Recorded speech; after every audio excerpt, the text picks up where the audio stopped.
Now, if you're watching Ben's interview with Madonna at this time yesterday, you remember she didn't rule out the possibility of adopting another child. It's still one of the funniest things I've ever heard on television. Have you considered adopting? Why? Do you want parents, Ben? It's just like a spectacular put down. Of course, while we were chatting, we were talking a lot about children and her 4 children as well. And in this part of the interview, she's talking about how she felt when she was having to share the stage with her eldest daughter, Lourdes, on her recent Sticky and Sweet tour.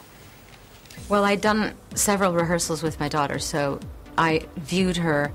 I mean, I was proud of her, but I really thought of her in a very professional way, and I didn't want to distract her.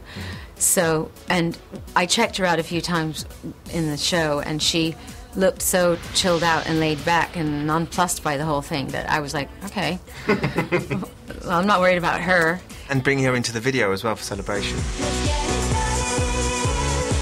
She's doing an incredible backflip in your video, and you know, everyone's watching going, for heaven's sake, that's extraordinary. Well, she's been doing rhythmic gymnastics for years. She's very flexible. She's a great dancer, and it was one of those fluke things. We didn't intend for her to be in the video. We did intend for her to be in the part where she dresses up in one of my costumes. Yeah. That we planned. But the other one where she was just dancing with the dancers, she's very friendly with all my dancers, and they kind of dragged her into it, and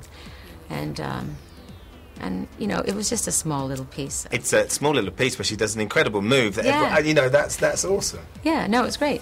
She's a showgirl. We were watching, I'm going to tell you a secret. There's a little shot of Rocco and Lola at the breakfast table, the kitchen table, and then Rocco's got a sword. Oh, and he starts hacking all the bushes. And my 2 sons are literally, who's that, Daddy? Who's that? Watch that bit again, Daddy. And they were completely obsessed. Yeah, well, Rocco's a very funny combination of...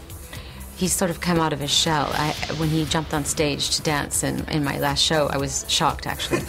But he also, you know, it's about... They're very influenced by my dancers, and the dancers all sort of take them under their wing, and they see them all as their big brothers and sisters. And secretly, unbeknownst to me, they're all studying privately with my dancers, and Rocco comes out and busts out like a moonwalk or you know, some kind of breakdancing move, and I'll ask him, you know, where did you get that? And he's always been quite shy, so I was shocked when he wanted to be in the show. Do they all love your music? Or do they all sort of... Who's your biggest fan? David. Really? Yeah. Yeah. Does he just want Mummy back to back? He knows every song, every word, every step, and he wants to wear all the costumes. Does he? Oh, bless him. Yeah. Has he got a favourite?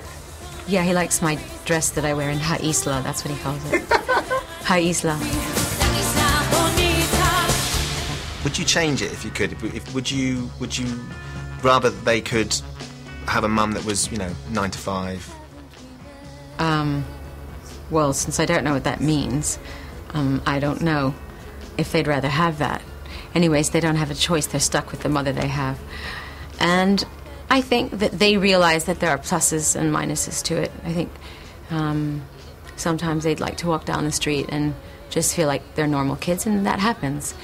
And other times, you know, they get great bonuses and perks out of being my children, and they know it, and they're very grateful and appreciative for it. I think that they are pretty balanced in terms of how they view, like, fame or celebrity or things like that. I think it took them a while to adjust, but I think they're okay about it.